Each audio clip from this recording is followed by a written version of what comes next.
দাদা, আজকে ডিএ মামলা সম্পর্কে আপনার থেকে দু চার কথা আমাদের কর্মচারীরা শুনতে চাইছে, সেই ব্যাপারে একটা ভিডিও বার্তা দেওয়ার। আজকে রাজ্য সরকারের পক্ষ থেকে 3 জন কৌশলী তারা সওয়াল করেছেন।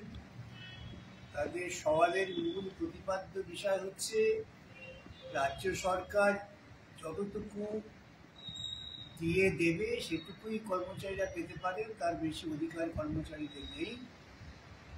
এবং কর্মচারীরা যে দাবি করছেন যে সারা ভারত দ্রব্যমূল্য বৃদ্ধির যে সূচক আছে সেই সূচক অনুযায়ী দিয়ে দিতে হবে, সেটা রাজ্য সরকার মানতে রাজি নয়। এটা হচ্ছে প্রথম বক্তব্য। আরেকটি বক্তব্য ঘুরে ফিরে আসে, সেটা হচ্ছে যে এত টাকা তাদের নেই, টাকার জন্য নাকি ভীষণ কষ্ট হবে।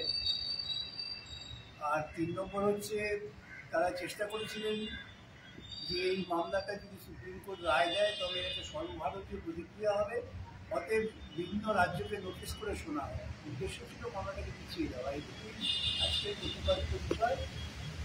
তাদের বলা শেষ হয়ে গিয়েছে। আগামীকাল আমাদের পক্ষ থেকে আমরা আমাদের সওয়াল করব। দাদা, কন্টেন্ট পিটিশন নিয়ে কি কোনো আলোচনা? তো না, কন্টেন্ট পিটিশন কোনো আলোচনা হয়নি। প্রসঙ্গত যখন রাজ্য সরকারের কৌশলী কপিল সিবাল বলছিলেন যে এগুলো সমস্ত অসাংবিধানিক, তখন বিচারপতিরা আস্তে আস্তে বললেন যে আমরা যে আদেশ দিচ্ছি সেটাও সাংবিধানিক, 25% দিয়ে দেওয়ার, সেটা তোমরা দিচ্ছ না কেন?